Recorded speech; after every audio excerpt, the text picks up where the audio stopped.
Hello guys, Sue Jerry speaking.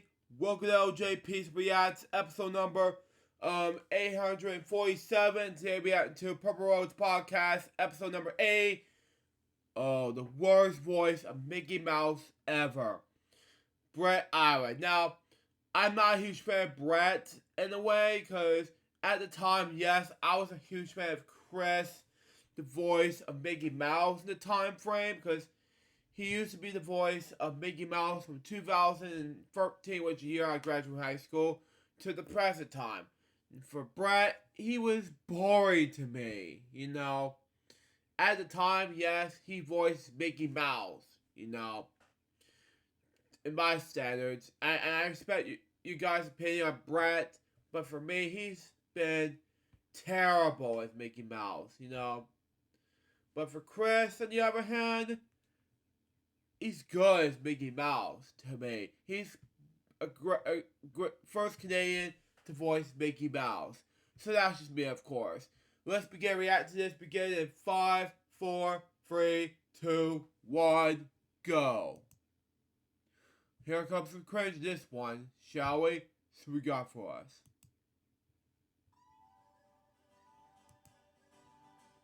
I'm Carrie Stinson, and my journey through life has been quite an adventure. For over 20 years, I played Barney the Dinosaur on tour and 7 seasons of the hugely popular TV show Barney and Friends. Now my journey is to bring together friends and guests from all over the entertainment world for inspiring and at times amusing behind-the-scenes conversation. I'm Carrie Stinson, and this is Purple Roads. Okay. Welcome to Purple Roads. My name is Carrie Stinson, and as always, I am so thrilled to have you here. I'm smiling. You're going to be smiling when you see who we have here. This is such a special guest. This is Bret Iwan. You may not know the name, but when I say the official voice of Mickey Mouse, you know exactly what I'm talking about. Bret, how are you? I'm great. It's good to see you, Carrie, and thank you for having me. And hi, everybody. Oh my gosh, I love it. I love it. Well, welcome to Purple Roads. We're so thrilled to have you. And this is just going to be so much fun. I think so. I'm already having fun, so that's a good sign, right? Well, Doesn't take much. Well, you got Mickey Mouse and you got Barney here. I mean, I don't know how we can have a lot of fun. I love looking at Mickey behind you. And oh yeah, this is fun. I'm a big Disney fan, and so I don't know how people don't love Disney, love Mickey, so iconic. So I'm going to go a little different because I don't want to start just at the beginning here, but I know people want to know about Mickey. So before we ask about how you got really into voiceover, I want to know, how did you get into being the official voice of Mickey Mouse? Well, those two questions kind of go hand in hand because before Mickey, I didn't do voiceover. Wow. So I really got into voiceover because of Mickey. And so, yeah, my story starts, if you want to go way back, I've just been a Disney fan my whole life. I've loved Mickey in particular, loved the story of Walt Disney and everything he created. And so that just kind of set me on a trajectory, which was pursuing art, starting at a very young age. And then I went to art school and graduated, got a job working as a professional illustrator with Hallmark greeting cards. I was there for 5 years. And then out of the blue, I get this email that was outlining the audition process they were looking for an understudy for the voice of Mickey Mouse at the time. And I have a friend who I went to school with, Jamie, who works at Pixar. She's a Pixar animator. And so she got this internal company email that had circulated outlining the process. And she, knowing I was a huge Disney fan and big Mickey fan, she knew that I did the voice of Mickey occasionally, just for fun. We went to school in Florida, so we were annual pass holders. We were 2 hours away from the parks. We'd go up, and when we walked through those gates, I'd say, "Oh boy," and my friends would chuckle, and I'd get a laugh out of it as well. And that was kind of it for voiceover and doing Mickey. That was my experience. Sure. But she knew how big of a fan I was, and when she saw this email that said, "Do you want to be the voice of Mickey Mouse?" and she read it, she thought, well, Bret has to do this. And so that's what she said. She forwarded it on to me and said, "You have to do this." And when I read it, I thought, I have to do this. I'd be a fool not to do it. So again, not having any voiceover experience, I had done acting and theater in school and kind of always been interested in performances, but never decided to pursue it. Pursue it, either one. Had never pursued it professionally, but when I saw this, I just thought I have to at least try because I love Mickey so much, and even getting to say I tried out to be a part of that legacy was going to be enough for me. Lo and behold, my little audition ended up getting to the right people, and here we are today. 12 years later. So. I had a feeling we were going to have a lot in common, and boy, you just started so many different places I want to go with. Because I'd never been in a body costume before okay. the Barney audition came. But I exactly same with you mentality, which is I just got to try this. I mean, there's just no reason not to. This was before Barney was as big as it became, but I just had to try it. Had no idea. Just you have to do those kind of things. There are a lot of people that watch this show that want to get in the industry. And boy, you just hit something big time because some people are scared. Some people obviously are scared to do something like that. I mean, you've never done voiceover and you're doing probably the most iconic voice out there in this world, right? And sure, you say, I got to do this. That would scare the heck out of some people. Yeah. What was it to go even a little bit deeper that just made you say, I'm doing it. It doesn't matter if I get it or not. I'm doing it. Yeah. I love this question because as I've gotten older, I've realized that it's really been that mentality that inspired me to go for the Mickey audition is something that I guess I've always possessed, but maybe wasn't as aware of as I am now. I like to joke and say, the best thing you can do for me is tell me no. Because when somebody tells me no, or why are you doing that, or you shouldn't be doing that, that's really when I start to dig deeper and I say,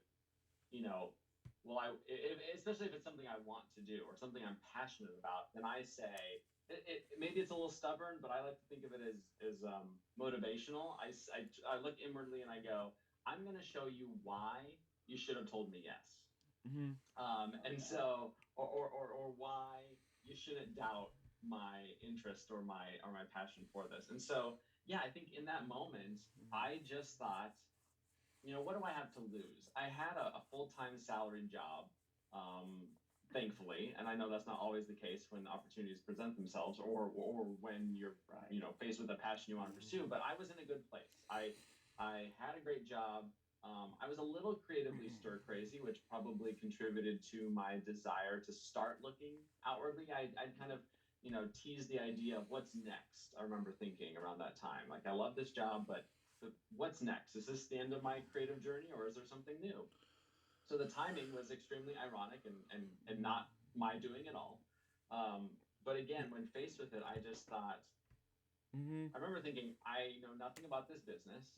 And there will be some people who say, how dare you, try to be a part of something you don't understand or haven't been working towards. But again, I think at the core of it was that passion for the story of Mickey and what he represented to me at the time, and what I've since come to realize, what he represents to so many people, which is the power of dreaming, the story of struggling from nothing to something, which was the case of Walt with the creation of Mickey. And because I was just so deeply ingrained with that story and such a fan of it and so passionate about it, I just truly thought, oh, why not? Really, just why not? I knew there was going to be a lot of things I'd encounter along the way that I didn't know how to handle. Case in point, when I finally got to the stage where they asked me into the studio for the first time, it was my first time in a recording booth. And the sound engineer walked in, he set the mic height, and he said, hey, do you want the cans or do you want the monitor? I had no clue what he was talking about. Wow. I remember sitting there going, don't let him know you don't know what he's talking about, but don't commit to anything you're unsure of. So I just said, what would you recommend? What do you prefer? And he goes, I think you're probably going to want the cans. And turns out cans are headphones. And he was right. I wanted the headphones as opposed to a speaker in the corner of the room squawking back at me. And I've encountered several things throughout the past 12 years that I, was experiencing for the first time and kind of learning on the job. I'm somebody who loves learning a new skill, who loves kind of facing the unknown. Um, and so that's just been a thrill for me along this journey of kind of learning what voice acting is. But to go back to the heart of your question, what was it that kind of motivated me? I think really it is that desire to learn something new, the desire to try something new, but like just the idea to seek the idea of seeking adventure, and kind of encountering each opportunity as it's gonna be a fun story to tell. I'm all about the story we tell in our lives, and I think every time we're faced with an opportunity that may be a little bit out of right field or left field, or something you're not entirely familiar with, the worst that can happen is that you try something, you learn a new skill set, maybe you learn that you don't have that skill set, but at least you tried, and at the end you've got a great story to tell. And that's kind of how I like to pursue most things in my life. Well, and it's such a great advice for everyone. Right? It's just about that trying. It really is. It's funny on what you were just talking about before that. One of the biggest keys, and I have found this out in this industry, is you kind of got to fake it a little bit. I mean, I was in the same boat. They asked me, I had been doing the character of Barney for like 6 months, and they said, "Can you dance?" I said, "Of course I can dance." I can't dance.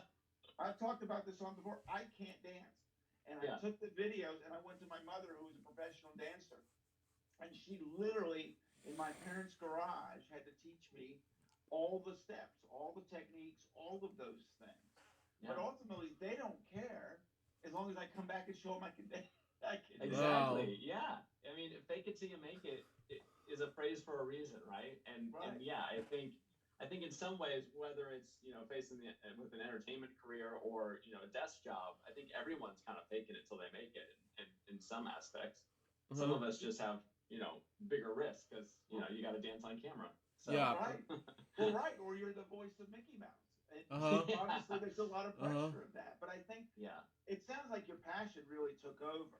Your chances of failing are pretty slim because you respect this character so much and you love this character so much that you're not going to let it down.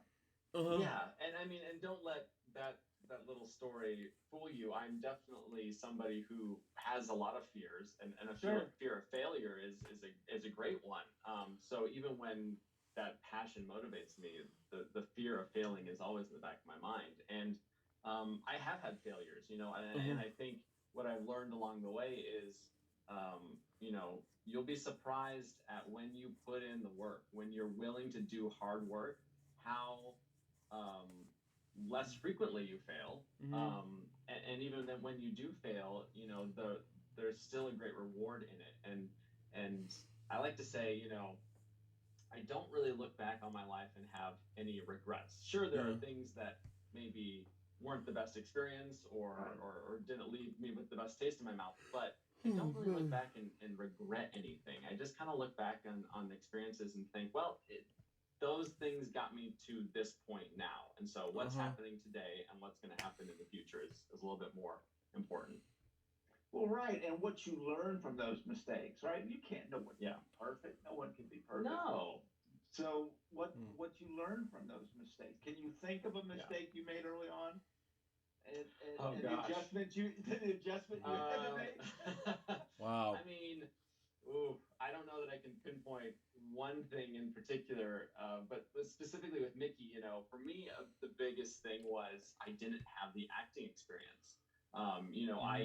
I had the ability to make the sound of Mickey, or to sound similar to Wayne Allwine, who had done the voice before me for 32 years. And then, of course, the goal is to kind of carry on what he did, what Jimmy McDonald did before him, and what Walt Disney originated with Mickey. So we're just kind of filling in for the boss. And so I was able to make that sound, but the acting portion of it, truly, I just didn't have the experience. And so I can look back. I may not have a moment in time that I look back and I think, oh wow, I really messed up. But if I listen to older recordings, I hear room for improvement. We'll say, I'm, we're all our own worst critic when it comes to our own work. But yeah, there's definitely moments I look back and I go, like, I could have done that differently. Or one thing I learned is specifically with voiceover is to just be honest with how you're feeling in that moment, and your voice being your instrument. If it's not ready to go, you need to own it. You don't need to, we talked about faking till you make it, fake it till you make it. But if you go into the recording studio and your voice isn't there and you just try to fake it, you're only hurting yourself and the character. You're not winning anyone over. And I went in one time and we were recording a Christmas album, and the way things get scheduled is different every time. And I walked into this particular session and I did not know that we were recording a Christmas album. I just knew I had a session. And presented before me were 4 songs, and that particular day allergies were really bad and I could sound like Mickey, but singing as Mickey was not a good idea. And instead of just saying, hey guys, I'm sorry for the inconvenience, but can we hold off until I'm a little bit more prepared for this, I just tried to power through it. And the end result is a Christmas album that's not Mickey's best. I'll own it. I should have known in that moment to just be a little bit more honest and say, hey, the voice just isn't there today. Right. So, and now today, at this point in my career, I do that. I'm aware of the moments when I have to say, sorry guys, I'm going to call it. And it doesn't necessarily have to be a reflection on me or my abilities. It's a little bit more respectful of everyone's time. And in the end, ensures a better character integrity and a better product that everyone's going to enjoy. So, well, and that's a challenge, for both of us. We're with characters that are so upbeat and so positive and so happy that, whether it's Mickey or Barney, you can't ever be tired. You can't ever be sad. You can't, it's just gotta be there. And it takes a lot of energy to be there. It takes a little bit, and you have to represent, the fans, and obviously for Mickey. I mean, those fans. Well, you were one of them, so you know what you have to do. I know firsthand. So you really have to get into that and be ready for that character. Yeah, and I'm sure you more than me in the physicality of your role. Like you're going to walk away physically exhausted, but I can say, I'll leave recording sessions and I kind of had to get over this guilt, but I would leave a 3 or a 4 hour recording session, and I know working 4 hours on a day is nothing compared to a normal job, right? But I would come home just drained, exhausted, and for the longest time I didn't get it. But like you just said, you really have to rise to the occasion. You have to give so much to these characters. I walked in complete depression mode, but I have to portray Mickey as his top-notch, positive leader of the club self. That juxtaposition, that expenditure of energy is going to drain you in a way that I don't even think I was aware of. But yeah, I'll come home completely exhausted. Wow. And useless at that point. Well, sure, and they don't tell you that part. I just wanted a job, to be honest, when I first got into mine, and I learned the responsibility of it. When all of a sudden I start seeing this audience, I start seeing these kids, I start seeing how much they love that character. And so it's that commitment you're talking about. And obviously I know that exhaustion you're talking about. But, it's so important to be there for that and to get into that mindset. But no one, they're telling you about the character and all these things, but they don't tell you that part.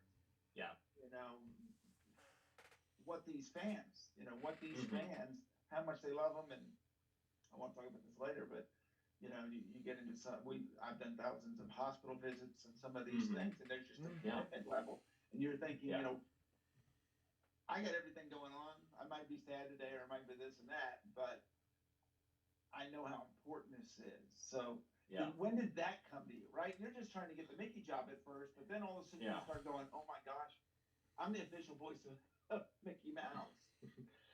And there's a tremendous amount of responsibility that comes with that. I think, I always say, I think very fortunate for me is the fact that I was aware of the character. And like you said, I was such a fan. So For me, it wasn't just, oh, Mickey's a thing that gets slapped on a T-shirt or a character you Wow. see at a theme park. Like I knew Mickey, I knew his personality, I knew his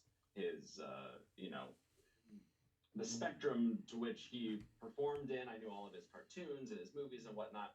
And more importantly, I knew Walt Disney because, like I said, my fandom of Mickey started with Walt. I was that kid that would skip recess to go to the library and open up my favorite Walt Disney book and just read his story about, the time he spent on the farm and then delivering papers in Kansas City and then creating Mickey Mouse on a train. And so I knew that story. I knew that journey, the highs and the lows, very early on, and so yeah, I think that contributed to my awareness of what Mickey meant. Now, to your point, absolutely. Once I assumed the role and was more involved, then I saw firsthand the Wow. emotional connection that Mickey makes. And it's for me, I guess maybe I've never been in a state that I had to rely on something like Mickey or Barney to really kind of help me through a moment. Right. But I learned that people do rely on these characters for that. Very much so. I've gotten so many letters. One that always sticks in my heart is now an adult who wrote me a letter saying, Barney introduced me to love. I was never told by my parents that they loved me. And I learned love through the I Love You song and all of that. Yeah. And it's been such an important part of my life. And that's probably a concept I didn't even I mean, I was just so blown away by that, but it was very important to me. And I know there's stories like that for Mickey. So. Oh yeah. And, I mean, and I am a sucker for nostalgia. Yeah. Right? And that's maybe an understatement. I love nostalgia, and Wait. My nostalgia is my brain, so there you go. Continue on. I'm an emotional person, but the one thing that'll always get me is our memories of childhood, or hearing about that connection of somebody who has you to thank for playing a part in teaching them about love. And it's like when I hear those stories with Mickey or any character, it just like it gives you those goosebumps, and it makes you realize that sometimes it's like it's a weird dichotomy of we are still individuals. Right. We're still Carrie and Bret, and we have our lives and we have our ups and downs. But almost placed on your shoulders is the responsibility of this character's personality.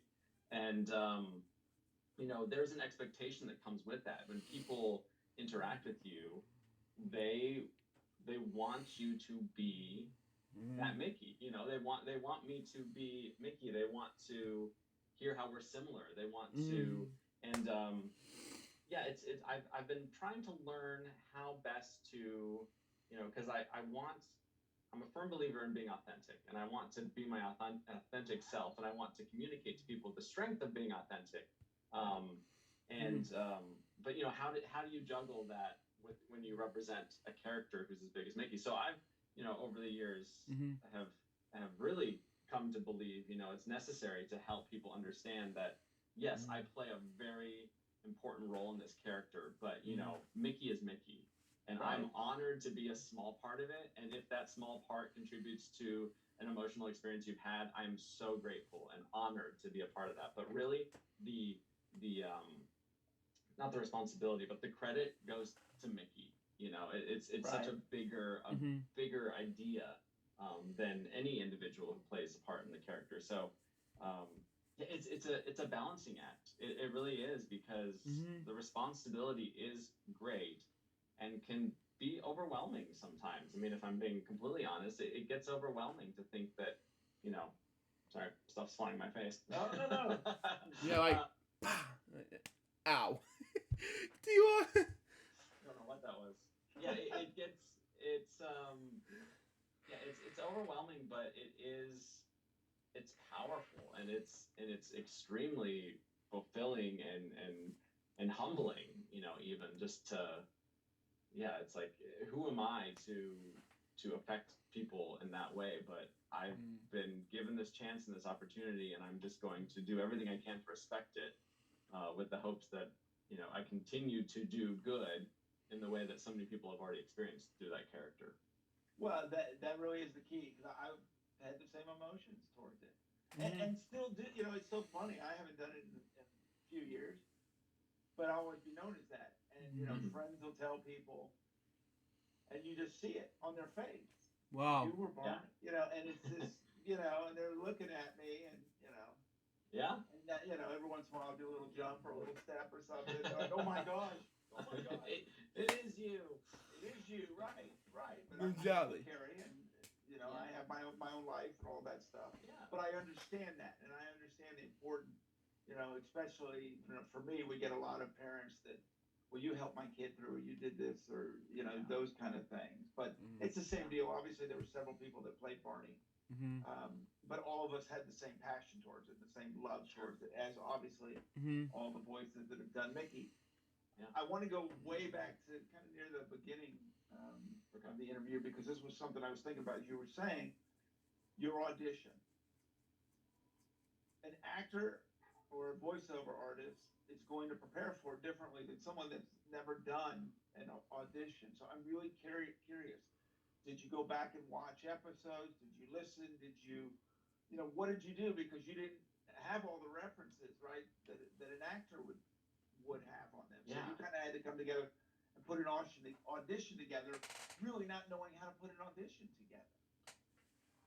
And I, have Disney character voices to thank for kind of giving me the cheat sheet in that moment, because as part of their understudy audition, and really, so Disney character voices is a division of Disney whose sole responsibility is character integrity. So they're the ones who write for, record, direct, anytime an animated character is providing dialogue that's not inside a film or a TV show. So, Walt Disney Feature Animation creates Frozen, which we all know and love. And which I've seen before. Continue on.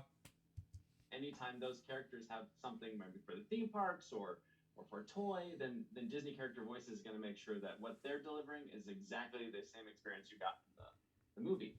So similarly, with Mickey and Goofy, Donald, Pluto in those Fab Five, or those legacy characters that we all know and love, the job when recasting one of those characters is to make sure that they sound as close as possible to what we know and love from in Mickey's case 90 plus years, right? Sure.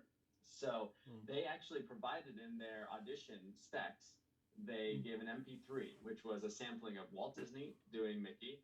I don't think there was any Jimmy McDonald, and then Wayne Allwine, since he was the most recent voice and had done probably more than anyone at that point. And so really it was a voice match audition. They wanted you to perform the dialogue provided in that MP3 and get it as close as possible. So yes, to your point, I listened to that sampling over and over and over again and rehearsed with it. But then, like I said, I was fully aware of Mickey's canon of other performances, and so I did go back and watch some of those. And then even after the initial audition, I knew that I made it that far by rehearsing along to dialogue, but it was going to be up to me now to perform Mickey without a voice match. Like I wasn't just going to be copying previously done stuff. So I did take it upon myself to start watching. At the time, Mickey Mouse Clubhouse was, and still is, which is boring. Continue on. Popular, so I made sure to watch that. I went back and listened to different theme park soundtracks and some of the movies that have been made.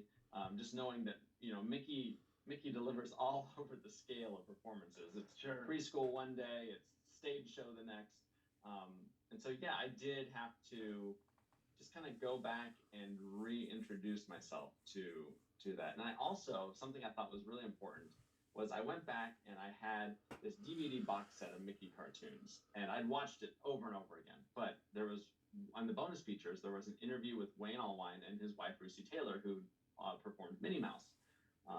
And I went back and I watched that because they don't do the voices at all in the interview. They just talk about their role. Which I saw about them, the couple Way Out Wide who now passed, and Lucy Taylor who now passed at the time. And, you see, I just like wow, and they both got married and they're happy been in heaven nowadays. I'm like wow. I saw that and I'm like, jeez, I want to see that. Revive it again on Earth again. Jesus, like for Bret, I don't know it was gonna happen again. It's like slap in the face. But for Chris, in a Canadian voice, yeah, that's gonna happen. So yeah.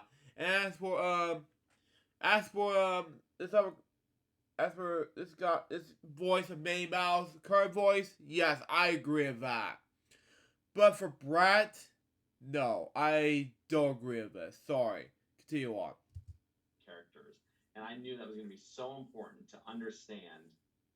How did they approach it? What were their thoughts on it?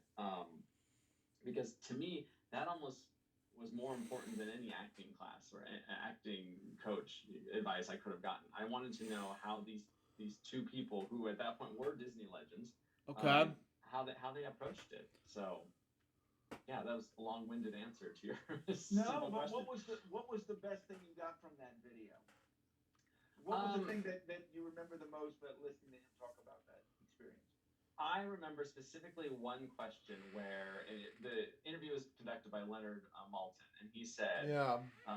"What characteristics do you think you share with Mickey, and for Lucy, in Lucy's case, with Minnie?" And Wayne's answer was real interesting because I remember he didn't jump in by saying, "Oh, I'm this, I'm that, I'm that, I'm that, I'm like this." Like he took a moment, he paused, and his answer was something along the lines of, he had realized that over the years, it wasn't so much what he and Mickey had in common as much as it was how much his personality had been influenced by the character of Mickey. Mm-hmm. And I thought that was really interesting because a character like Mickey, Mickey is I mean, I hate to say powerful, but he's powerful in what he represents to so many people, but his personality characteristics, he's humble. He's a leader, but he's humble and he's shy, and he can be brave. He rises to the occasion. But I remember when Wayne answered it that way, it was very impactful because I thought, of course, Mickey wouldn't say, "Well, I'm smart, I'm clever, I'm brave." He would say, "Oh gosh, I'm nobody."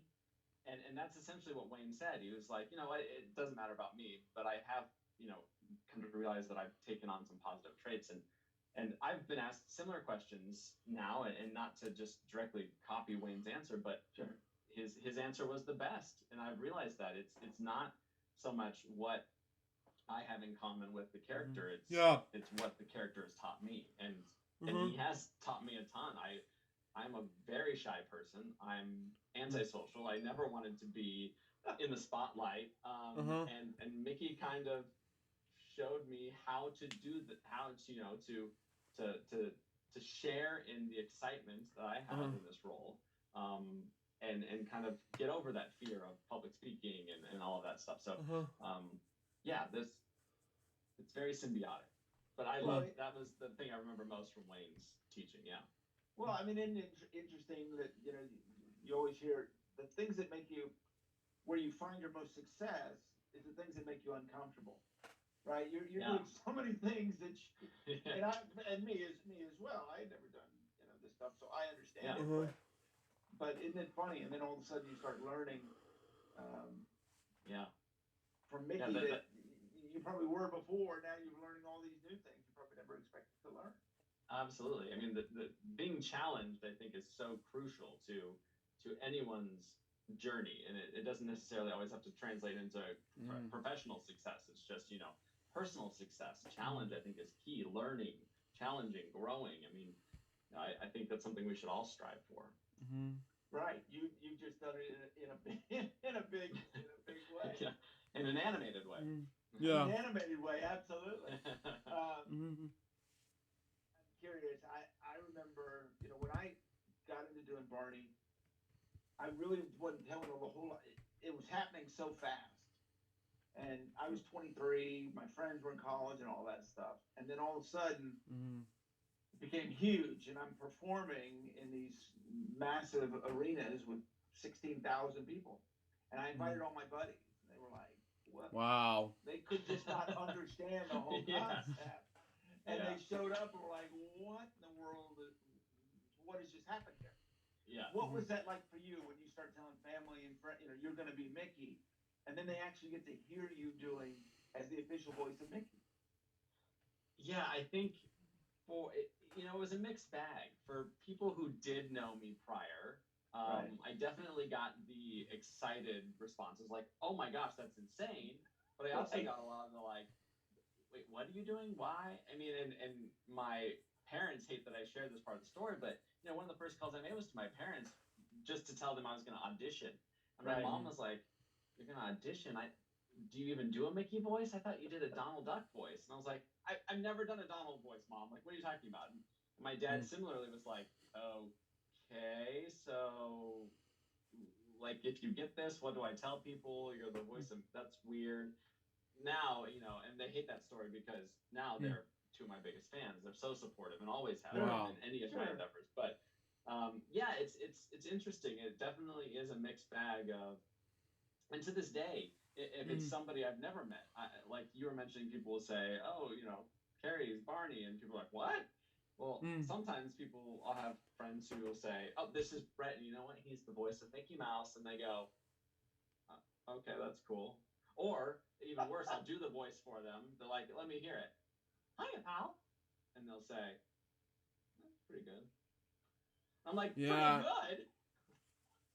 So, Yeah. but then, of course, on the other hand, you get plenty of people who are just like, "Oh my gosh, I love Mickey," or my kid, Right. we're on in our household every day. Like, yeah, so it's funny because, and again, I think it speaks to the power of characters like these, right? Because they are their own, they're real. They're real, Yeah. whether they're a costume character on a TV show or an animated character, like they're real. And so when people introduce an element of that being you or I, it does take some people a minute to go, unless they're like really maybe versed in like voiceover or acting, they go, "The voice up? What do you mean voice up?" Like, and I've come to find that that's pretty cool that people really think Mickey is real, and so when they say, "This is my friend Bret, he's the voice of Mickey," they're like, "What does that mean? Does Mickey talk? Like what?" Right. It's like, why does Mickey need a man behind him to do the voice? Like Mickey's got a voice. So again, the power of the character is bigger than us. Oh, it is. It's so funny. I actually I've got a 16-year-old stepdaughter, and I had to buy her a car the other day. And I bought a used one from Lucky you. Yeah, and from one of the neighbors. And the neighbor came over, and we did the whole thing and signed the paperwork and all that. He goes, "So how many people in this cul-de-sac know what you did for 22 years?" And obviously he'd looked me up. And of course, you start my name, there's no question, Sure. And he gets this huge smile on his face, and it goes from there. And I was like, "Yeah, that's probably not what you were expecting when you looked me up." Yeah. But it is a fun part of it. And my parents, when my dad, because I've told this aspect of the story because I was working at Chili's. I was working at Chili's when I got the audition. Wow. And so on the weekends, I was doing some Barney stuff. This, once again, way before the TV show, way in the early days. And I was still working at Chili's. And my dad said to me, "You're a grown man, and I love you, and I believe in you. I don't think I would leave the Chili's thing, but you got to do what you think." And obviously, I quit Chili's, and I did Barney. And in '94, we did Radio City Music Hall in New York. And my dad came. He had a meeting in D.C. He got on the train, came to New York, and we got done. And I came off the stage, and we're standing in the middle of Radio City Music Hall. Wow. With one of the creators of Barney. And my dad looks at me and goes, "Well, you were right." It's like the biggest moment, right? And it's surely not about proving someone wrong like that. That wasn't the whole. As for what he said earlier about Radio City Music Hall thing, well, I just want to say this, Carrie. I've been in this I watched that followed by Babe and Rudolph on VHS. This is the first time I went to own a VHS copy. Then I have owned a lot of VHS in my house. There's a lot of VHS in my house. Then DVDs. Then Blu-rays. There's 4K Blu-rays in the house. There's a lot of it came in my house. So there you go. Continue on. Point is just I believed in this, and I just knew I had to do it, which is obviously what you've done. Yeah. And I love that. Mm-hmm. I love that. Yeah. So what was it like for you? Some of these, once again, these are questions I always want to ask because they're experiences I've had. I love hearing someone going through the same thing. So you get to hear the first time. You've actually done it, and now Mickey is out to the world. What is that like for you? Oh man, I'm trying to remember the first instance that I heard, because it's so weird in voiceover. You know, it's there's a bit of a delay. You work on something and then you don't know when it's going to finally come out. Even if it's in the theme park, it could be months ahead in development and production. I can't remember specifically the first thing I heard. It may have been, one of the very first things I recorded was this little cavalcade for Disney's Animal Kingdom. Just Mickey coming out on a Jeep and talking to guests, and so the only way I could hear it was to just keep searching YouTube and see if anybody had uploaded it. And this was back in 2009. And so back then, like the vloggers weren't as now if something happens, somebody spills their ice cream and it's on a blog about Disney World, like Disney News Today. But back then it was a little bit more sparse, and so I just remember searching, and then one day I finally caught somebody. I'm sure it was like a real horrible video of like through the bushes or something of this cavalcade, and I heard a bit of myself, and I'm not even sure it really registered then, because I'm watching someone's video of a park experience, and of course I'm my own worst critic, but Right. I do know, and I've shared this story a couple times, but for me the biggest moments in hearing myself was one of the ways I first ever learned to do Mickey's voice was I was a huge fan of the Disneyland show called Fantasmic, which is a live show that rises out of the rivers of America in the middle of Disneyland, which it just seemed like this nondescript island during the day. I've seen it. It's an amazing show. It's an amazing show. To me, it was quintessential Disney, and it's my favorite thing when going to Disneyland. One day, I came home, and my dad had bought the soundtrack on our visit, and so I just listened to the soundtrack all the time, and I would mimic I would copy the voices, like I'd play along, I'd do Fantasmic, and then later on, my brother would join in playing Fantasmic, and we'd shoot water hoses in the backyard, and light up little bottle rockets. Wow. So Fantasmic was huge to me. Well, I want to say it was 2012. I always forget the date, but they updated the show, and in updating, they needed to re-record all the Mickey dialogue. So I was called in, and I was a little apprehensive, honestly. I thought this show is so quintessential, and it was Wayne, at some of his best work, and I thought, like, is it necessary to re-record Mickey, or like, can you just leave it? And they were like, no, we really need to re-record Mickey. We're adding some new stuff. So okay. And so I recorded it, and specifically, there's a very well-known line at the very end where he says, "Some imagination, huh?" And you can be anywhere in the park when that show is playing, and you'll be in line, and all of a sudden, everyone says the line. Everyone does the Mickey voice. Well, there's some discussion about whether or not they may leave that as Wayne's performance as a little tribute to him, and I was all for it. I thought that's great. Sorry if my workshop door is too creaky. No. Okay, it's got some spooky sound effects going on right now. Wow. Well, so wasn't sure if they were going to leave that last line in or not, or re-replace it with my dialogue. Well, fast forward to the show finally debuts. My brother and I are in the park. We get to watch it, and the whole show goes on. And the whole time I'm watching, thinking, this is crazy that I get to be there. Like, that's my voice coming across these speakers, and there's kids like me watching this show. And they're hearing me now, and that's insane. And then the very last line came, "Some imagination, huh?" And it was my recorded line. And I wish I could play tough and say it didn't affect me, but I broke down in tears. My brother put his arm around me and said, "Did you ever think when we were kids playing Fantasmic that someday you'd be a part of the show?" And it just, it was a perfect full circle moment. When the finale happened, it was the quintessential full circle moment where I was just kind of, again, I told you I'm a sucker for nostalgia, and I couldn't help but imagine my little 10-year-old self playing along to that show, not even being able to imagine what my story would, involve later on, being a part of that show. So yeah, I mean, to this day, 12 years later, I'm still impacted by the things I do. It's still extremely surreal. Mm-hmm. What are because I remember some of that aspect too, where a lot of times I didn't know what I was doing. Same aspect. Kerry, you're going to Omaha for an event, and you kind of find out what you're doing when you get there. What challenges have you found? You go into the studio and you're like, oh, I'm doing this for a theme park, or I'm doing this for an album, or something like that. Can you think of one that really you were like, oh my God? I think, I mean, there's been several instances like that, the album I mentioned, where I go into the studio and I think, oh gosh, okay, we're doing that. Like, in particular, I've done big arena shows like you mentioned. Big arena shows are always challenging because I joke, it's like everybody forgets that Mickey's microphoned, and so he doesn't have to shout, but they still want you to fill that. You're like a wrestling announcer where you just have to fill the stadium. Wow. Screaming in a falsetto can definitely take that out of you.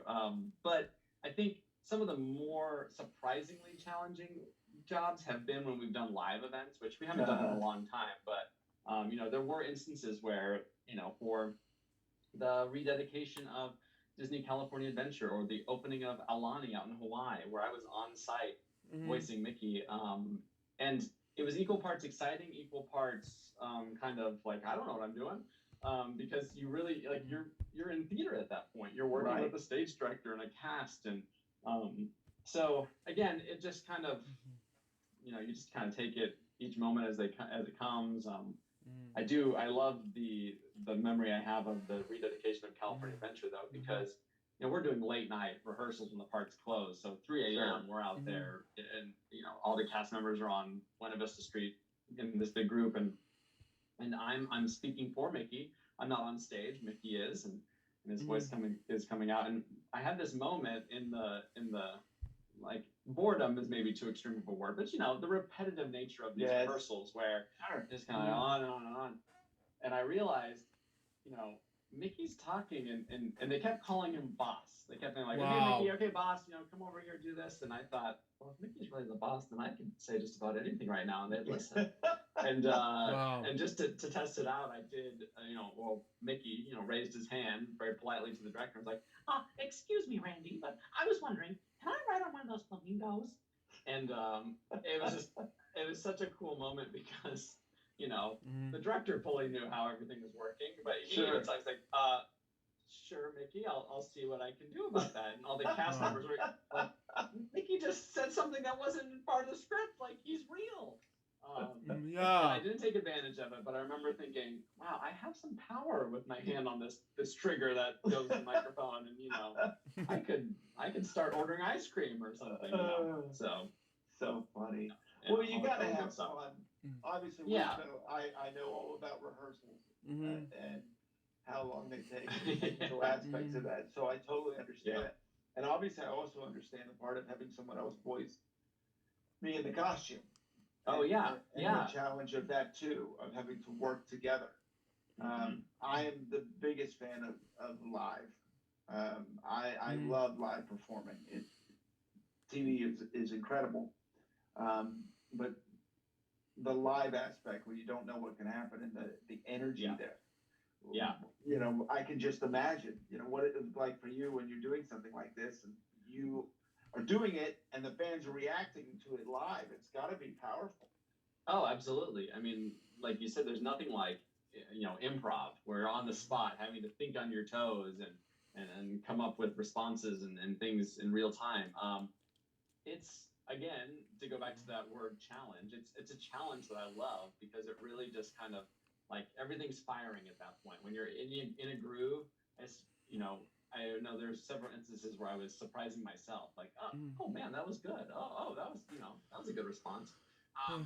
But even more than that, the selfish nature of it, it's the experiencing the interactions, seeing people directly affected, being able to say people's names, like you really then feel connected because Mm. like when we're recording a TV show, you record it and it Yeah. again long process. It then gets shipped to storyboarding and then they ship it to the animators and then Yeah. months later you finally get to see the character with a voice connected to it. But in those live performing moments, it's there, it's happening, it's Uh in huh. real life, and you see people. I had a chance to do it with some very high profile VIPs, and it's amazing to see people who are very important and used to hobnobbing with other important people, and they Yeah. just kind of melt and turn into a kid because it's Mickey. Right. So it's Right, and it's fun. we've done it too. It's Yeah. the coolest thing in the world when John Bon Jovi comes backstage, Wow. and all of a sudden you see him become a kid. Yeah. He doesn't know how to react to this big purple dinosaur that's talking to him and jumping up and down and dancing and all that stuff. But I think that's the incredible part. I mean, you did Mickey right at the beginning of this episode, and I couldn't stop smiling.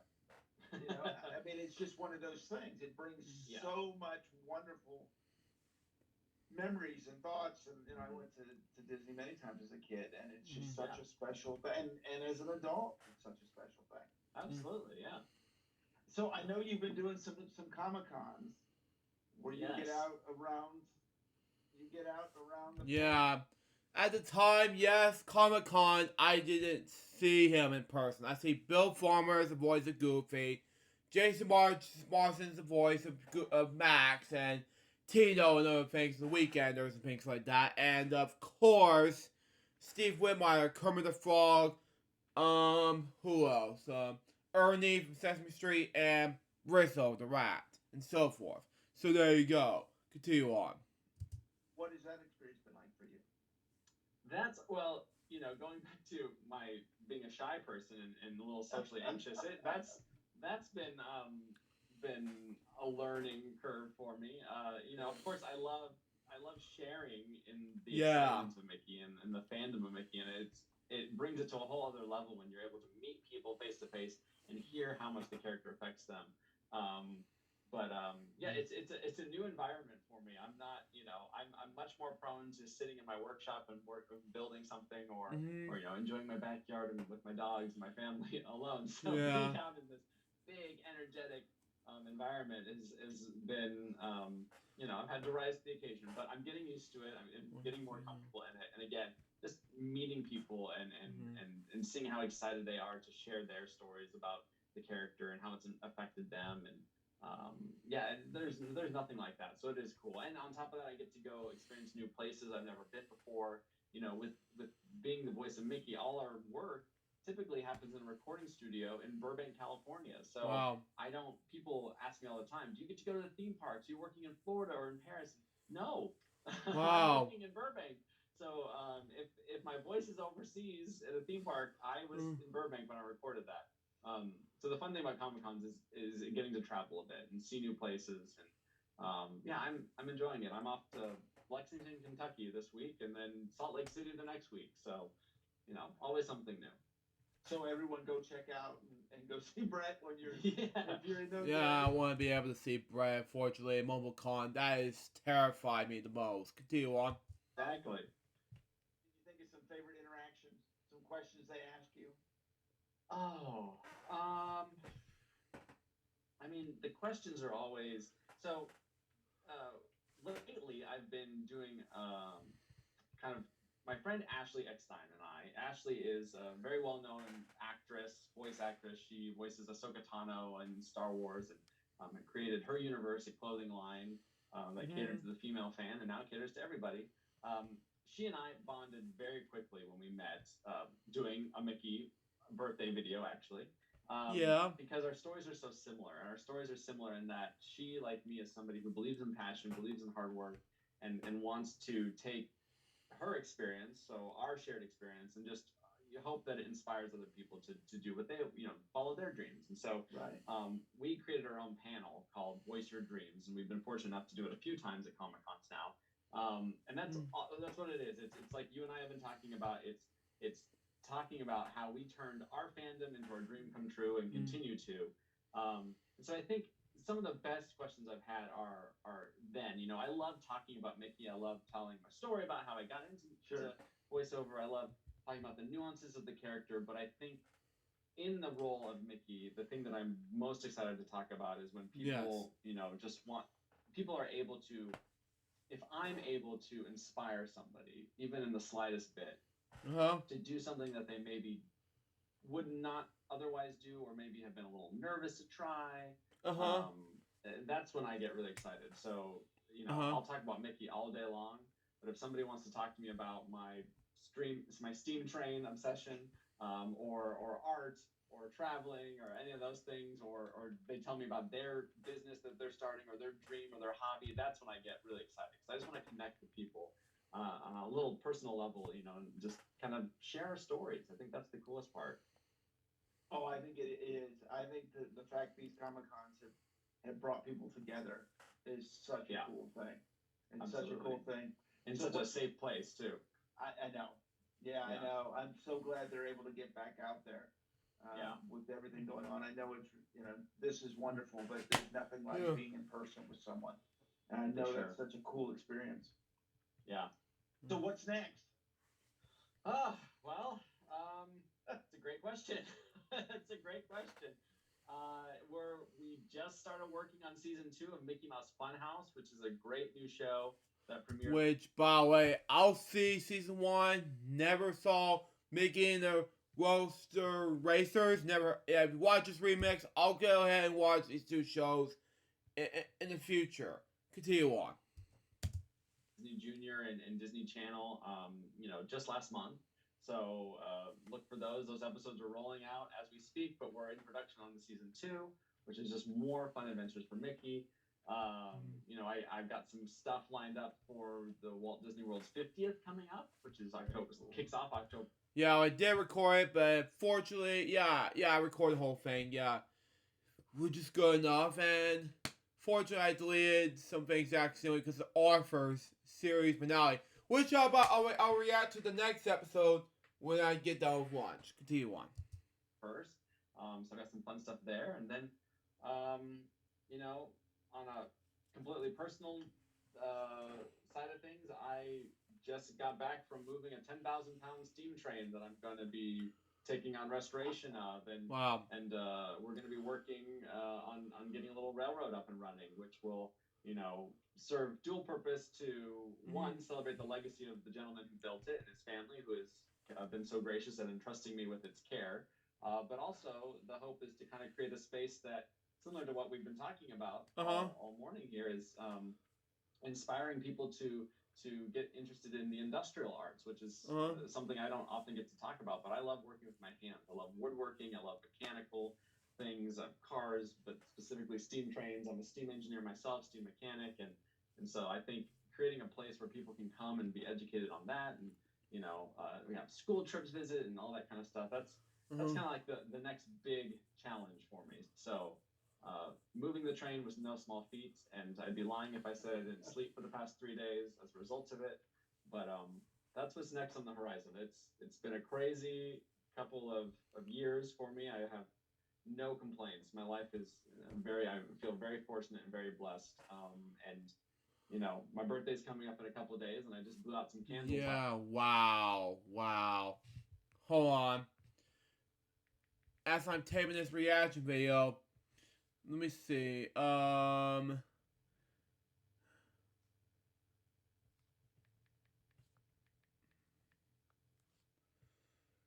His is on September 10th, 1982. You're about to turn 40 as I'm taping this reaction video. Continue on. I had some friends, and they said, "You make a wish," and I really wasn't sure what to wish for. I was that person who, in full honesty, said, "I've got everything I've ever wished for right now. I'm not sure what to wish for, but I know that the way I work, I will come up with something new, crazy thing to pursue, and it'll be an exciting adventure when that happens." So, all good words. Oh, I love it. How can people find out about what's going on with the steam engine? Do you keep it on your social media or things of that nature? Yeah. So, of course, you can always always find me on Instagram. Instagram is where I'm at mostly, Facebook occasionally, but Instagram, for me, it's at Bret_Iwan, just my name. And I've posted on there a couple times, but the steam train is called the Thompson Railway, and so you can find it at Thompson Railway on Instagram, and we'll be posting all kinds of exciting restoration and all of those things as the process unfolds. It's a very long process, but it will be a fun one at that. So yeah, welcome anyone who is interested to follow along. Join us. Yeah, and we'll put it in the notes of the show as well. Awesome. All of that, so everyone can get there. Okay. Can we finish up with a little Mickey? Of course. Well, thanks, pal. It's been great talking to you, and I hope to see you real soon. So long. Such a pleasure, Bret. Such a Thank you, pleasure. Gary. Pleasure. Thank you so mine. much. Thank you. Thank you for watching Purple Roads. Remember to keep your eyes, ears, and your heart open, and you'll find your Purple Road. We'll see you next week. So that was Purple Roads Podcast, episode 8. Bret Iwan, the voice of Mickey Mouse. On second thoughts, I thought it was catchy, the worst voice of Mickey Mouse, but it turned out to be the best voice of Mickey Mouse. I'm sorry to say this, if you watch his opinions on this from earlier in the episode of LJ Reacts, I say this might be the best voice of Mickey Mouse ever. I'm sorry, but this is not the best, not the worst voice of Mickey Mouse, but I'm saying the best, At the beginning, I thought it was boring, But at the end, I thought it was good enough. That's just me, of course. So there you go. That was it. And that was episode of LJPCBM, episode number 847. Hope you enjoy it. Stay tuned for the next one. It's going to be Purple Roads Podcast, episode 81. Jacob, someone, I can't pronounce his last name, sorry. He's the voice of DW, but he's also the host of Find DW, which I'll react to some other time. Till next time, so Joe's and Bob, peace out, baby. Good morning to be as guys, me soon. Till then, out. See ya.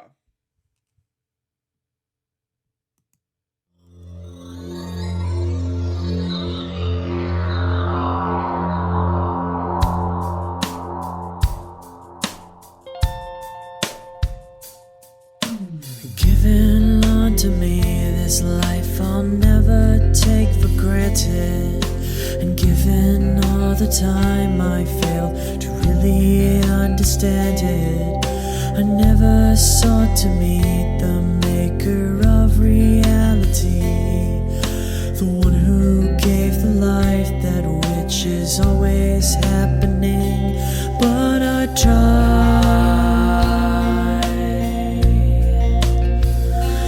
all the time.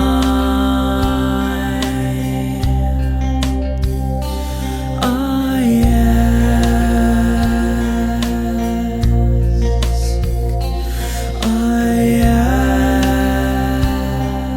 ask, why me? Why was I the one to see things as I do under the moonlight and the sun? Perception is the question, and the giver holds the key.